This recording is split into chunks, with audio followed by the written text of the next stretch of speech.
Alright guys, so this video is going to show you how to parse a 99 on Moam as a rogue in AQ20. I'll go over the rotation I used on the fight, and also the gear I used. What's nice is I didn't even have a perfect raid comp in the group. You'll see there's no battle shout on my buff bar, there's also no salve, and we didn't have 10 warriors to speed up the fight, which we all know makes parsing easier when the boss dies faster. I'll also show you some of my thinking on when I use certain abilities and cooldowns, but for the most part it's just a standard rogue rotation for raiding. So let's start with my gear on this fight. For the head, I had Dark Mantle. Nixia's Tooth Pendant, which obviously could get better with Presters. Unfortunately, BWL was not kind to me yet. Obviously, 4-piece Dark Mantle is really good, even for daggers. If tier 2.5 is pretty much on par with it. The only thing that you kind of run into is that we don't necessarily use Eviscerate very often as daggers, so the 5-piece tier 2.5 doesn't necessarily help us as much as it does swords. There is an actual nice mix that you can do if you end up getting Death Sting, but you know, yeah, good luck with that. Bloodfang Belt, Bloodfang Pants, Bloodfang Bracers, so essentially I was wearing, you know, Dark Mantle 4-piece with 3-piece tier 2. Age Core Leather Gloves, obviously for daggers, a requirement if you don't have Death Sting. I was actually using the 3-piece AQ20 set, so Band of Veiled Shadows, you have Dagger of Veiled Shadows, and then the Cloak. That way I get a reduced cost on Slice and Dice. It actually makes rotation feel really nice. It's gonna suck to replace it. I know that obviously it's better to, but just being able to kind of hit Slice and Dice when I want, especially during trash, really helped. Master Dragon Slayer's Ring. I unfortunately didn't get lucky in Molten Core. Actually, let me take it back. I did do Molten Core to get Band of Ikuria, and I did actually win it. However, I gave it to my tank at the time. I guess that was a good idea and for the overall of the raid, but I've been shafted since, sadly. Have Earthstrike for Trinket, Renataki's Charm of Trickery. So the nice thing is that when you use Renataki's, you only get a 10-second cooldown before you can use Earthstrike. So in like a shorter fight with something like Moam, I mean in this case it was 45 seconds, I mean you're getting a lot of value being able to get a free backstab and then a full 20 seconds of Earthstrike with your cooldowns. It's pretty much just great. I mean, it would be nice if we had warriors, because if I actually finished the fight around here, the DPS would have been astronomical. Blessed Karaji Pugio, obviously that, and then the Crossbow of Imminent Doom. Again, Molten Core, no Striker's Mark, so very sad. Alright, so let's get started here. Standard opener. Normally you could ambush here. I don't like to because threat. That's really what it comes down to. I think I even wait here. Yeah, see, like I'm not even backstabbing yet or even auto-attacking, because at this point my tank only has 1.5k threat.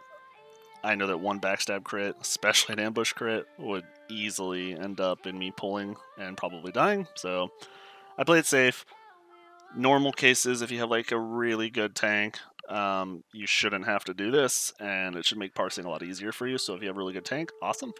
But a backstab here, immediately into Slice and Dice. You know, standard daggers rotation is 1 backstab, 1 Slice and Dice, 2 backstabs, 2 Slice and Dice. I did a little different here though, so I went the 1 backstab, the 1 Slice and Dice, and then at this point I actually used my backstab and immediately used Renataki's. At which point, I think I go for another backstab. And then if you look, I have 3 seconds left on Slice and Dice, so right at 0, I'll refresh it again. Yep, see right there. At this point, I pop all my cooldowns, so popped Adrenaline Rush, popping Blade Flurry, and popping Earthstrike all at the same time.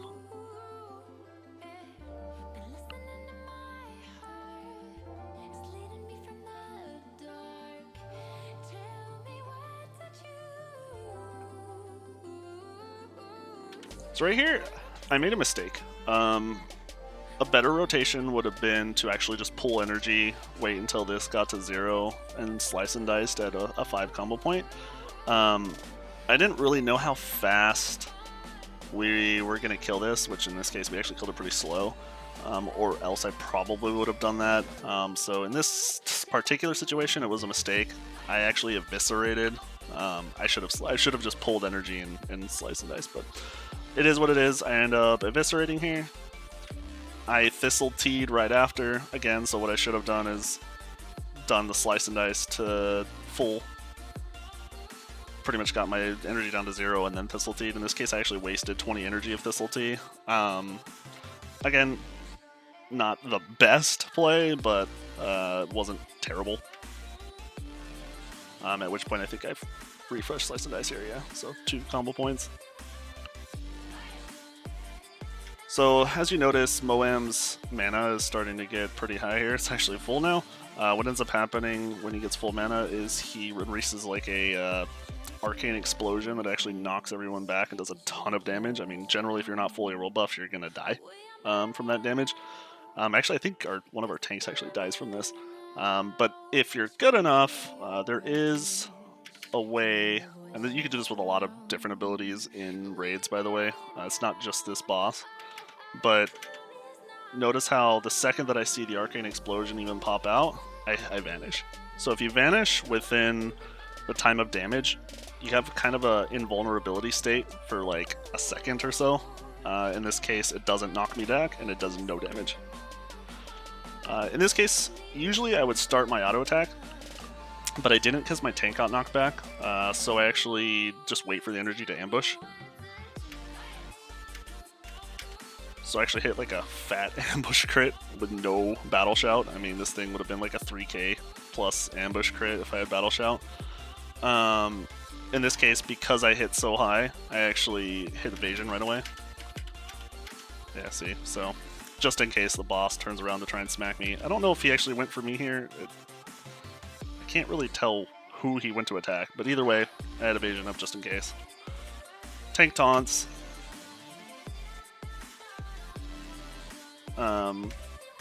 So the boss's HP is so low, I don't think it's worth the slice and dice at this point. So I think I just eviscerate right here at 4 because I didn't know how fast he was going to die, which he actually didn't die as fast as I thought he would.